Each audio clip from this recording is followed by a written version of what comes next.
man. The next fight, a lot of fun. Little catchweight bout, Yeah, 195. who doesn't like a catchweight with a wild card like Sean Strickland? Like this was just a Dude, fun he's fun fight. to watch. He's so fun, man. Especially like with his story coming off the motorcycle accident that made him take Yeah. like what close to 2 years away from the sport. Like almost had Seems to like retire. seems like the break he took and like how serious that was like really reignited his like fire because And his like focus, he seems dude, so he is focused and like laser laser, yeah, focused in locked in there. like flow state for sure, man. Right, yeah. Yeah. Everybody like talks about it. Like, I mean, when he's in there, I feel like he's not hearing shit. Like he's so just in tune with just yeah. No, it's beautiful to watch. His style is so smooth, too, effortless. Like just certain guys do things effortless. Like when Steph Curry shoots a three, it makes Yeah. you think that like, oh, I can go do that. I can go. He makes it look so easy. Yes. He makes you feel like you can go knock him down too, and then And that's so hard to do. Exactly. That's how I feel like when Sean Strickland was just pumping those rights down the middle, and even the jab, it looked like he was just like playing with like a little blow up toy, just like So he was plus 100 too, and Brendan Allen was the minus 120 favorite, which surprised me.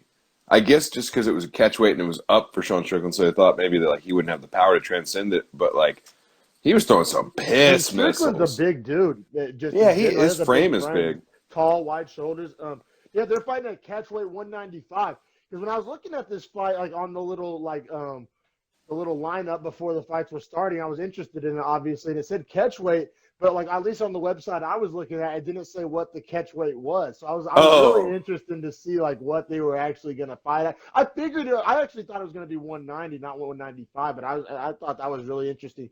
I don't remember a 195 catchweight. We've seen like some 165 catchweights and like some like I don't know some lower catchweights, but I don't remember. Or maybe 40. I've seen like 140. I've seen 160. I've seen 165. Yeah, I don't know if I've seen a 195, which is weird because in cruiserweight boxing, 198 is the limit. So like most cruiserweight boxers would probably come over and be 195 fighters if that was a thing. Yeah, and we've kind of advocated for a weight class kind of somewhere in this ballpark to if there were to add one, that would be a fun one to add. But yeah, so a fun little catchweight bout. Who doesn't like a short notice catchweight bout? Sean Strickland fought 2 weeks ago. Which is probably the reason for the catchweight, like to put his body through another weight. Fought Jack Marshman and just beat the hell out of him. But Jack Marshman's chin was unbelievable. Yes. Like literally unbelievable. Crimson chin ass. But yeah, man. So round one, it was essentially like finesse versus power. Like Strickland was pumping that jab, but Allen was landing some pretty goddamn clean counter punches, if you ask me. I was gonna say there were like probably 3 or 4 times where Brendan Allen like caught Sean Strickland and it got his attention. You know what I mean? Where he like pulled back and was like, "Whoa, okay." Yeah, it got clipped. Like, because I feel like some people may try to tell the narrative of this fight that it was super one-sided, but in that first round, man, Allen was giving him all he bargained for sure.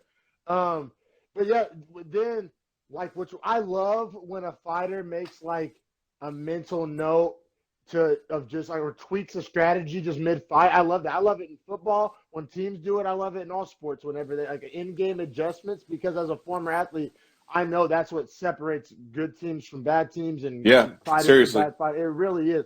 And a good coach from a bad coach. Like the second half is where you win a football game usually. Legit. And I've been on both sides of that. So I really appreciate it. And Strickland started because in the first round he was landing the jab, but it was just the jab there. But in the second round and moving forward, he started throwing the right straight down the pipe too, not a hook. Yeah, but it was just straight down the pipe, 1-2. Like 1-2s, 1-2s. Yeah, and they started throwing 1-2-3s as well. Yeah, but it was all just straight down the pipe, and it was gorgeous. And like I said, just looked so effortless. He just was flicking them out there like no wind up, no like or like, but they were just landing flush and hard and just often.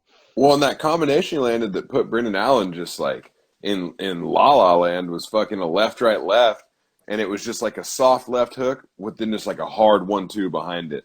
Yeah, and just caught him with all 3. Yeah, and I was just like, landing so clean. Yeah. It like it still looked effortless. Like it wasn't like, oh yeah, I'm gonna. It wasn't like with this one. It was just like, bing. It's like he wasn't throwing too hard, which a lot of guys will try to throw too hard, like put too much on their punches and miss them. He was just throwing with like good force but making sure that he was throwing them the right way, like good Yeah. snap on them. And Definitely, I know like, Bisping was like stroking off because like that's what he says. Like every single fighter, he's like, you don't got to knock him out on every punch. Just pump him out. Like Bisping like always preaches that, and so that's like exactly what Strickland did. So I'm sure I Bisping was love rock that hard. Bisping preaches the gospel of Bisping consistently, Yeah. and always shits on Brendan Fitzgerald, the guy that he calls the fights with, like consistently. Oh man, but so yeah, Strickland ends up getting the brutal second round TKO. That's 2 wins in 2 weeks. Officially a bad motherfucker. I think. I mean, they I say like where he's at. I think he should probably be a top 15, 185. he is balling. He's really balling. Like I think him Man, and Shabazian would be a cool fight. man, if he gets another one in 2020, but he said explicitly that he's not really after Yeah, the fight. He said he's not really looking for another quick turnaround. He wants a full camp full and camp, which really, means usually 6 to 8 weeks, which means you're talking next year. yeah, for sure, man. Well, he's saying he could fight on New Year's Eve, essentially, if you want it, because every fighter wants to fight on that card. It's the money card, but but yeah, And then, and then I think we're looking at him more in like January. and then Strickland got a performance of the night bonus for that knockout, Yeah, which yeah. much Dana told him deservedly so. immediately too. Did you see that whenever they were walking out? I Dana was like, did. No, that's badass. yeah. Sean Strickland walked past and he was like, he like went up and he was like, said something like, I knew I could finish this guy or some shit like that. And Dana was like, hey, that's 50 G's right now, I'll tell you. And Sean Strickland goes, for real? And Dana was like, hell yeah. Or No. Dana goes, fuck yeah, that was vicious. And then and that's why Sean Strickland like walked out and was like, yeah, and like Yeah, walked past Dana. that's dope. And like I said, in his interviews, he always seems like kind of like a fun. He's like kind of an awkward guy, but he's like cool and badass too. I don't know. He's a pretty Yeah, cool. He's an easy guy to root for.